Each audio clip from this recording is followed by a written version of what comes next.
Hi, everybody. It's me, Kendra, here by myself today because Lauren and I are launching what we're calling solo-sodes. So, where we'll get on just for short episodes on our own, talking about things that are very individual and personal to us. We definitely have a shared vision of helping people become their best selves, or more so, step into the higher version of themselves.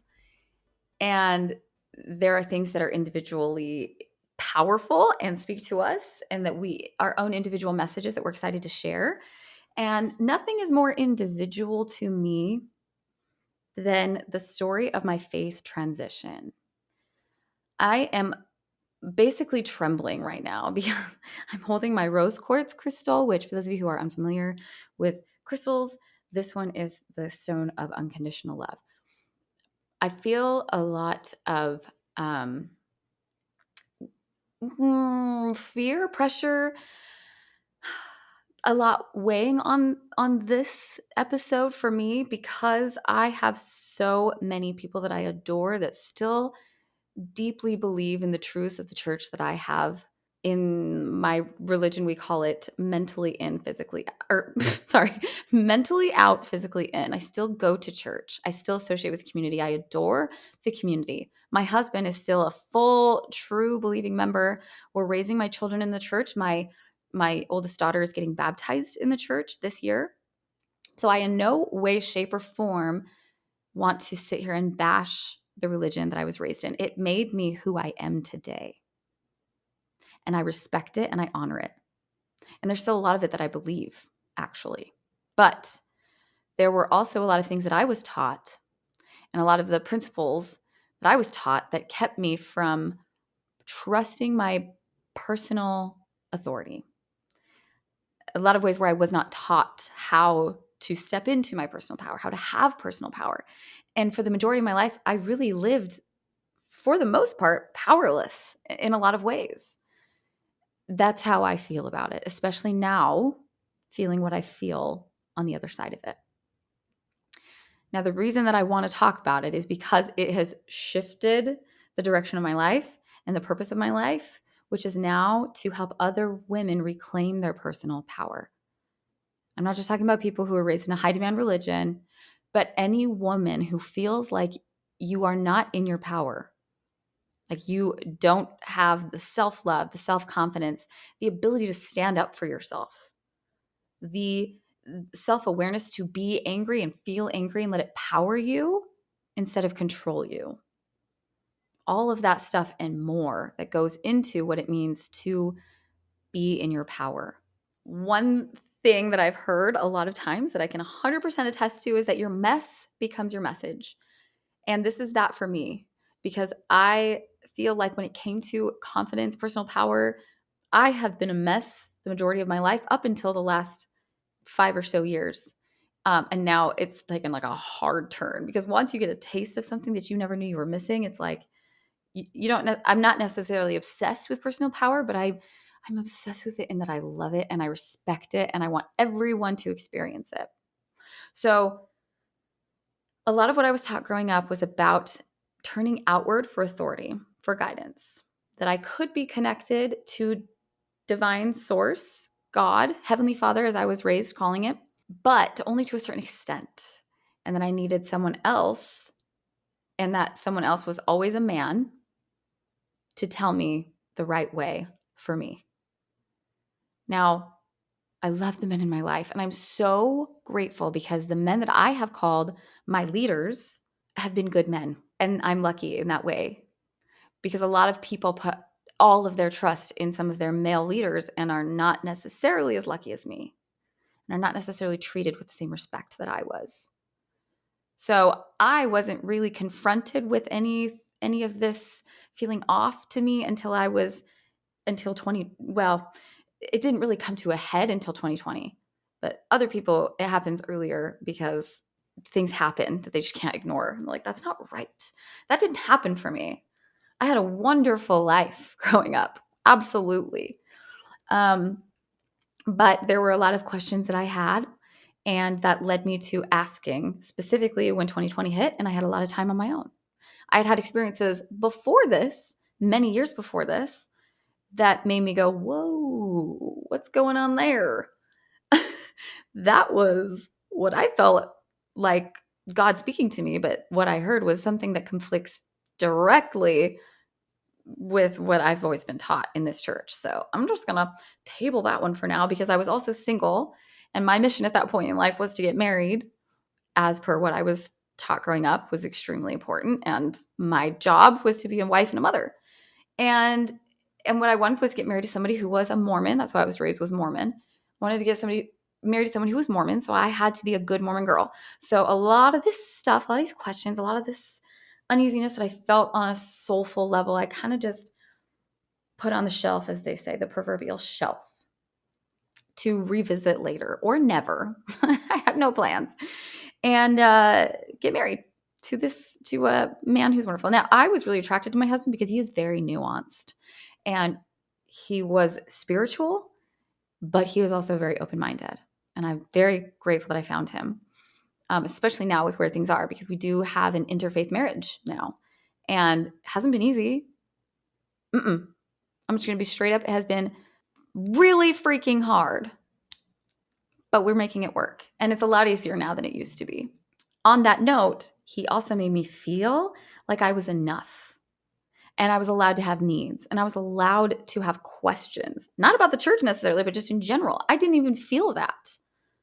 I was a humongous pushover in relationships, specifically when I felt like anybody was in a position of authority, which is all an illusion anyway. No one has authority over you. And that's the thing, is I was raised on that there was always somebody who had authority over me in my home. Obviously, your parents do when you're little. But even past that, like my dad had more connection to God than I did. And our bishop had more connection to God than he did. And so on and so forth. And the prophet of the church is the only one who can speak directly to God. And so I was trained and conditioned to believe that there was authority over me and that I needed them to tell me, answer some of my questions. And that if they said something, whether I felt in my body that was wrong for me or not, they were more right than those feelings that I was having. So you can see if you did not experience this yourself, you can see how this really took me out of my power. And it takes a lot of people out of their power. And you don't need to be in a high demand religion to experience this, because this is a lot of the way of how our society is set up, to look to certain people as having authority over you. Now, does that mean that people don't deserve respect, that there aren't people who deserve respect? That's not what I'm saying. But authority is a very dangerous word. I don't really want to get into that. I don't really want. I've opened that can of worms. I'm going to kind of just put some saran wrap on it and put it away, because I don't want to go there right now. But the reason I get into all of that is because that's the whole reason I want to talk about this in the first place, is how I was conditioned to not feel like I could trust myself. And so having a husband who cultivated that space for me to feel like I'm enough already, I wasn't afraid to go out and ask some hard questions. And I did that. I said some very difficult prayers, received what I believe were answers from God, from divine source, from my higher self as well. Probably all connected, the same maybe, who knows? And it was, man, how can I put it into words for you? Look, I'm going to get a little specific here for any of you who are maybe individually dealing with leaving a high demand religion, leaving an organization, or have somebody in your life doing that right now. Because I was told to believe and taught to believe my whole life that people who left this church were either deceived or lazy. They just wanted to sin. They were so tired of trying to keep the commandments, and it was easier for them to leave. That was not the case for me.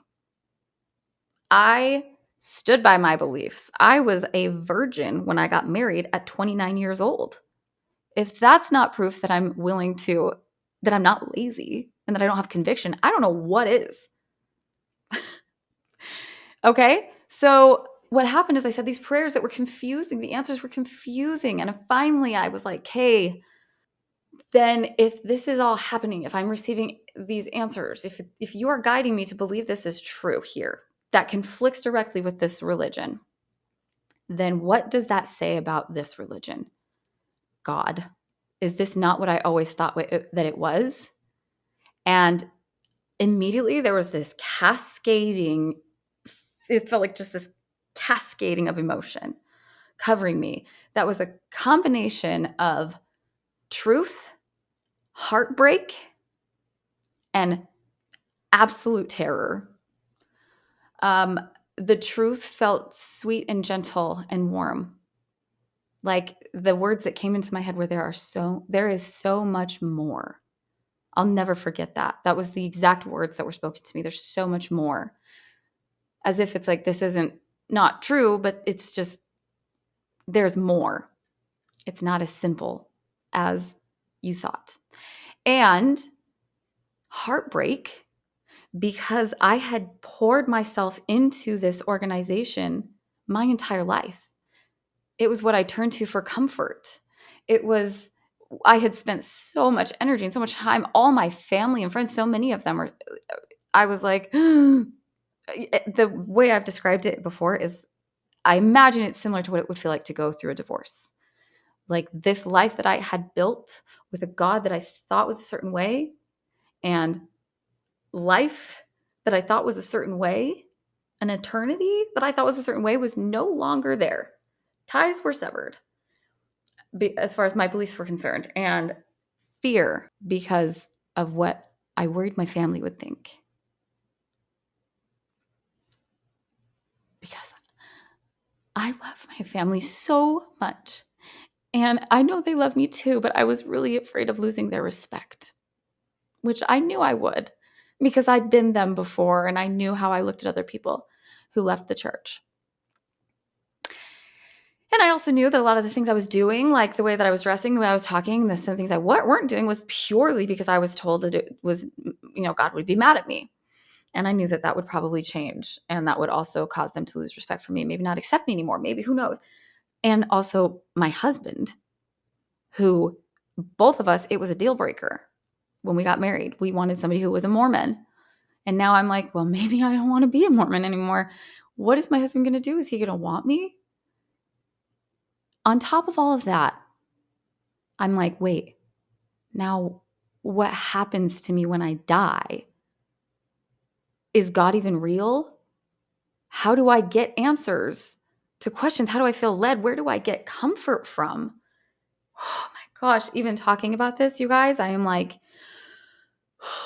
reliving all of these like emotions. It was a lot. There was no part of this that was easy. There was no part of this that was lazy. There was no part of this that was abandoning. It was very hard. And it took a lot of courage to take all of that and act, instead of just be like, well, now I know I'm just going to continue to live my life the way that I always have, because way easier. I don't have to deal with all the rest of it. But I didn't. I opened up about it to a few people. I stopped wearing the garment, which is the clothing that you wear underneath your clothes, that I couldn't wear with what I'm wearing now because it covers your shoulders. It goes down to your kneecap. I stopped wearing those. So it's very like outward. People could see very clearly that I was not wearing them, right? And I drink coffee and other things, right? So not just like, okay, well, now I can do all these things. There was a sense of freedom, because those are things that I always wanted, but didn't do because I thought God would be mad at me and that whatever. But also I wasn't afraid. I was like, this is what I want. This is who I am. I always felt guilty because I'm like, I was rebellious in high school. I had a hard time accepting certain things. I always felt dirty or less than, because I didn't necessarily live up always to all of the things that I was taught made me pleasing before God. And I didn't have to worry about that anymore. So there was a sense of freedom, but there was also like a sense of responsibility that I felt to be myself and figure that out. Who am I? I got to try some things on. Do I like to do this? I drank, I didn't drink alcohol. I drank alcohol a lot when I was younger. And then I stopped because I was told that it was bad. spiritually. And in some ways it is, actually. I still believe that it does numb you and block you from some spiritual communication. But it doesn't taint your soul. It doesn't make you unclean before God, in my opinion. So I tried that on and started, drinking here and there, just like wine, just lightly. And that's when I came to that conclusion that I just shared. And also, nutrition is my background. I know what alcohol does to your body. Okay. So it wasn't, now I'm making this choice from a place of power to not drink very often, not because I don't want to get in trouble, but because I'm personally choosing this because I care about my body, because I want to have that clarity of mind and heart. Okay. Some people are Mormon and religious and don't drink, and it's for all those reasons. And it's just easy for them. But for me, I always wanted to do it, but because I wasn't supposed to, it became this thing that I was just like, I felt like deprived of. And so it was not an act of personal power. It was the opposite. And now that I feel permission to do it, when I choose not to, it is an act of personal power. Because I'm like, because I love myself. I drink here and there, no big deal. But I'm not going to drink all the time because I love myself. Okay. So that's just one example of how I really reclaimed my personal power and didn't really change all that much. The things that were important to me are still important to me, but I choose into them differently. I don't choose into them because I'm afraid not to. I choose into them because I know now that I do want to. It is what I want. It is who I am. And I'm also open to a lot of other things. That, like, life is now just this huge blank canvas where nobody is telling me this is good and this is bad. I'm now of the opinion that there is no good, there is no bad. There is choice. Choice comes with consequences. Now, again, another can of worms that I just opened. We'll saran wrap it for now, put it back in the fridge, because I know that there's like, people are probably like, oh, what about murder and rape? Yeah, obviously there are things that are inherently not good. But as far as like the typical label of good and bad, right and wrong, what God wants you to do versus what you want to do, there is no separation for me anymore. I believe we are all connected. This is something I've gotten to learn recently that is just so exciting. I'm going to get really deep into this in a different episode. This is really the first part of a 3-part series to launch these solo-sodes of my own solo-sodes. It's probably so cheesy. I love it. Solo-sodes. Anyway, we're all connected. So what you want is also what God wants, because what you want will make you happy. And when you're happy, you're elevating the world around you. I just learned this recently. If I had known this years ago, my life would be different. Do I wish that my life was different? No. I do not regret a thing, but I do want to help other people understand this so that they can start to feel and live in their personal power. What do you want? That is what is good, and that is what is right for you. What makes you happy? Really happy, not ego happy. What makes me happy is eating an entire package of Oreos in front of the TV on the weekend. That doesn't make you happy. That makes you feel good for a minute. But what really makes you feel good is having energy, is having a clear mind and clear lungs and the ability to run when you want to run. Okay? Eating Oreos, a whole package of Oreos is not going to make you feel that the next day, especially. Finding what you really want is the most empowering thing, because what you really want is connected to who you are eternally, which is the essence of love. We are all love. I'm going to put a to be continued on that little moment later, because that I dig real deep into that again in a future solo-sode. I actually saved this one for last because this is a hard one for me. Like I mentioned, I've tried to take notes, like how am I going to talk about this? So here we are. This is the final recording that I've made on this 3-part series, but it's the first one you're hearing. Thank you for holding this space for me. Thank you for hearing me, whether you agree with me or not. We might disagree on some things. That's okay. I'm not here to convince anybody of, who's right and who's wrong.